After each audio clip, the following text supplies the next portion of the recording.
ปัญหาลองขันน้ำมันกาขึ้นในเมืองไทยเมืองหมันปัญหาลองขันน้ำมันในลูกมาตีปัญหาการซึกเมืองตะวันออกกลางย้อนบางตึกแต่มาโหปี2026ในเสมีการห้ามดับลองการต่อดังน้ำมันดีเซลดังน้ำเส้นแก็บโฮมุดในแกนาน้ำพาสันแลนาน้ำโอมันย่ำเหลวตุ้มเตอขันน้ำมันโดนฟาด1 บาร์เรลกาขึ้นถึง$1 giving them an ultimatum. Iran, for its ย้อนปัญ part, หาขันน้ำมันแลขันเงินไทยแลเงินมานก็ตกลงเสียเงินต่อละเฮ็ดให้ขันน้ำมันกาขึ้นมาขันน้ำมันในเมืองไทยในปงขึ้นสูงย้อน3เหตุผลนะครับหมายที่1กองทุนฝ่ายน้ำมันจากอำแมกเข้าไว้ไล่จอมขันน้ำมันอันปรุงขึ้นทับกันกูว่านั่นเสกูบอกจันไว้เลยที่30 บาทต่อลิตรเสยต่อเหลียวขันน้ำมันเพิ่มขึ้นแห้งแลจังได้ปล่อยขึ้น1ลิตร33 บาทแลจังเพิ่มขึ้นแทงตั้งนำค่ะ2การยกเลิกการจันไว้ขันการน้ำมัน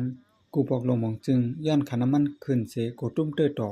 การใช้จ่ายบานของคนเมืองไหนแลจันไว้ขันน้ำมันย่ำเดียวกึ่งกลางยุกเลือกเปียดแลจากหันขันน้ำมันปุ่งขึ้นเบิ่งกันแห้งมา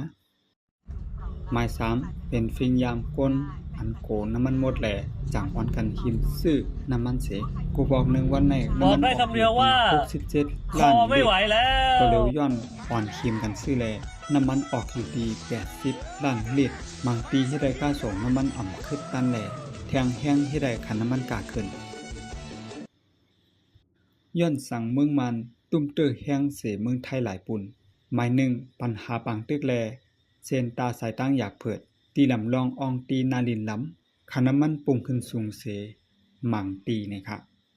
หมาย2แทงอันนึงก็เป็นย้อนขันเงินต่อละย้อนฝ่ายลงบงซึ่งกุ้มเมืองมีเงินต่อละถ้าซื้อน้ำมันเปงปอแลปัญหาน้ำมันขาดจังเกิดขึ้นหมาย3ขอห้ามดับเติมน้ำมันป่นเหลือ 10,000 เปียต่อวันแลลองมาค้านการขับรถขับลากว่าตั้งไกลตั้งแต่โฮปีในย้อนเงาลายปังดึกดีตาวันออกกลางเสให้ได้ขันน้ำมันเมืองไทยเมืองหมานปุ่งขึ้นมา 10% ถึง 14% ในไทยแลเมืองหมานบางทียังได้ปิกปั๊มน้ำมันก็มียามเดี๋ยวน้ำมันกาขึ้นในตาแกลีปัญหายามเดี๋ยวมื้อนั้นมีลองขับรถกึดเจหึงป่น2 นาทีวางแผนการออกกลางดีนี้